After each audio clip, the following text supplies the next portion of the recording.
Voler, c'est mal. Texte écrit par Nîmes. J'ai 6 ans, je rentre de l'école avec un passager clandestin.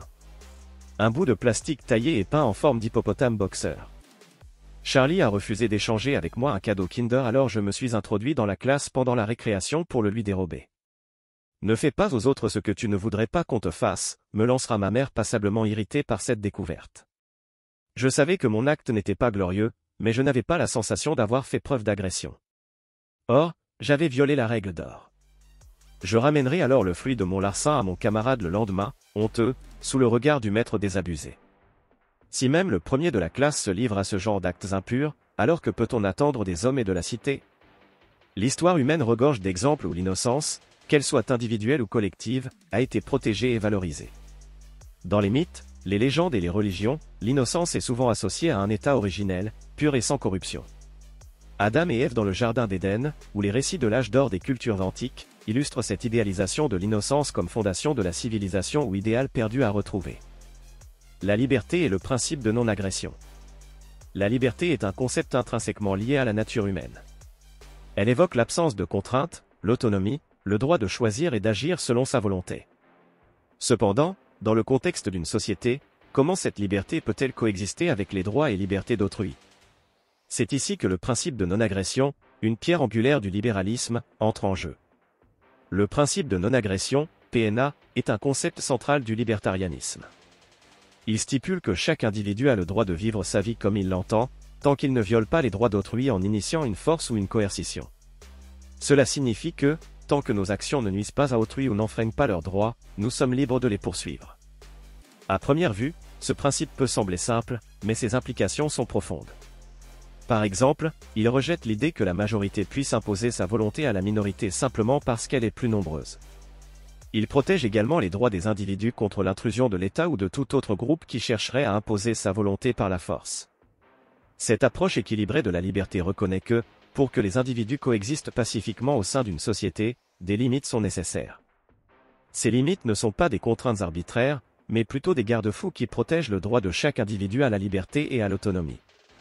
Pour les libertariens, le PNA est plus qu'un simple guide pour la conduite humaine, c'est un principe apodictique.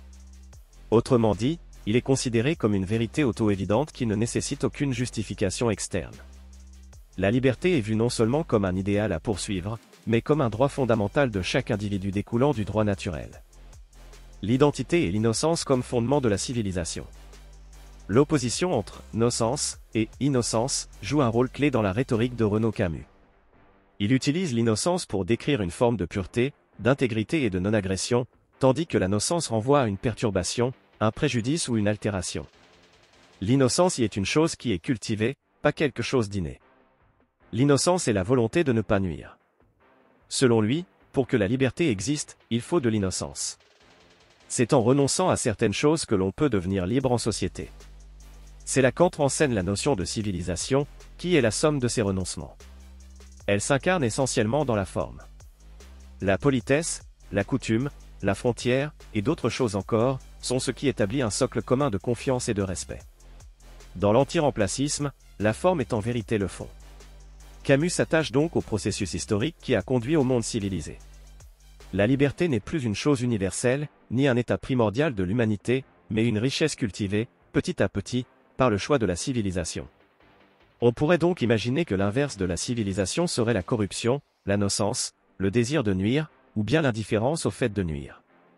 La liberté pourrait plutôt être vue comme une petite flamme à laquelle il faut tenir, pour résister au phénomène de décivilisation. Un souvenir d'innocence. La seule solution, c'est le choix délibéré de revenir à la forme. Le « retour à la civilisation » n'est donc pas une simple formule. C'est la condition de tout le reste.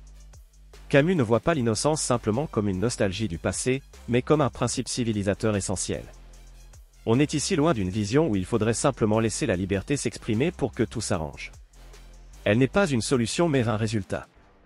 La liberté se montrerait incapable de transformer n'importe quelle société défectueuse en pays du premier monde, telle une baguette magique. Il estime que les sociétés qui valorisent et préservent leur innocence sont plus résilientes, plus cohérentes et mieux équipées pour affronter les défis du monde moderne. Le progrès comme une réduction d'entropie favorisée par le métasystème culturel. Si l'innocence est un principe favorisant un processus civilisationnel, alors quelle serait la meilleure façon d'aborder ce processus? La cybernétique, la science des systèmes, des communications et des commandes, offre un cadre pour comprendre la complexité des systèmes dynamiques. Valentin Turchin, un physicien et cybernéticien, a été à la pointe de cette science, avec ses théories du métasystème et de l'évolution de la complexité. En les alignant avec le principe de non-agression et le concept d'innocence, une image fascinante commence à se dessiner sous nos yeux. Valentin Turchin a développé la notion de transition de métasystème, où un système se complexifie en intégrant plusieurs sous-systèmes dans une nouvelle entité organisée. Ce processus réduit l'entropie, ou incertitude, du système global en optimisant le flux d'informations et de ressources entre les sous-systèmes. Dans les systèmes complexes, l'entropie est synonyme d'incertitude ou de chaos. Réduire cette entropie signifie augmenter l'ordre, l'efficacité et la prédictibilité. De même, le principe de non-agression cherche à minimiser le chaos et les conflits dans la société en établissant des règles claires pour les interactions humaines. La vision de Turchin peut être extrapolée à la société dans son ensemble. Les cultures, les nations et les civilisations peuvent être vues comme des métasystèmes, où différents groupes et idées coexistent. Le défi réside dans la manière dont ces sous-systèmes interagissent, communiquent et partagent les ressources. Le respect du principe de non-agression et la préservation de l'innocence culturelle peuvent être considérés comme des moyens de faciliter ces interactions, réduisant ainsi l'entropie globale du métasystème. La vie est une adaptation dissipative thermodynamique. C'est-à-dire que la vie elle-même, un humain et une société humaine sont des structures dissipatives cherchant à réduire leur entropie. Une culture va constituer le métasystème imposant une rétroaction sélectionnant un type d'individu. L'évolution d'une culture peut alors être appréhendée selon des principes cybernétiques dont nous pouvons dégager les axiomes suivants. Cela signifie que tout système va tendre à une meilleure coordination des sous-systèmes afin de réduire son entropie. L'entropie étant une mesure de l'incertitude, tout système visant à réduire son entropie va chercher à réduire l'incertitude en effectuant une rétroaction sur les sous-systèmes le composant. Ceci étant valable pour toutes les structures dissipatives, cela constitue une loi naturelle. Dans le cas d'une société humaine, qui est une structure dissipative, ne pas pouvoir définir à qui appartient quoi est une incertitude. Un système visant à réduire l'incertitude va nécessairement parvenir à la production d'un sous-système permettant de définir à qui appartient quoi. Un système capable de définir à qui appartient quoi plus efficacement réduira plus son entropie qu'un système y parvenant moins bien. Un système au sein duquel existe la propriété et un droit en définissant les conditions à respecter parviendra donc mieux à réduire son entropie qu'un système au sein duquel il n'existe pas. Ce droit découle de la loi naturelle identifiée précédemment et constitue un droit naturel qui inclut le droit de propriété, y compris sur son corps, donc un principe de non-agression sur les personnes et leurs biens, un principe d'innocence. Une civilisation est alors le résultat d'un long travail de recherche d'ajustement favorisant l'interaction entre des individus et des groupes d'individus. La culture est un produit des individus qui la composent qui va rétroactivement agir sur les individus dans un jeu de va-et-vient. Le type d'individu sélectionné par ce lent processus est le fruit de ce travail.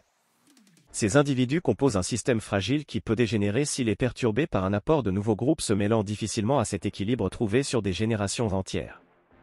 Ce déséquilibre revêt alors le masque de la nocence. Le but de toute personne souhaitant voir le progrès se développer dans la société doit lui conférer l'acception de réduction d'entropie et doit donc nécessairement l'associer au principe de non-agression libérale et d'innocence identitaire camusienne. On ne m'a pas repris à voler mes congénères, et je vais vous donner un tip pour que cela n'arrive pas.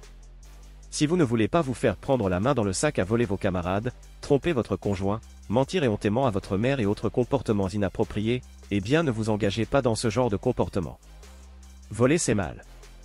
Ce principe est valable partout, tout le temps, car il est ce qui sépare une société fonctionnelle d'une société dysfonctionnelle, la civilisation de la barbarie.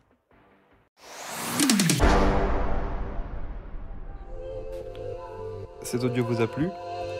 Abonnez-vous à notre chaîne afin de recevoir tout notre contenu et soutenez-nous sur Tipeee, le lien est dans la description.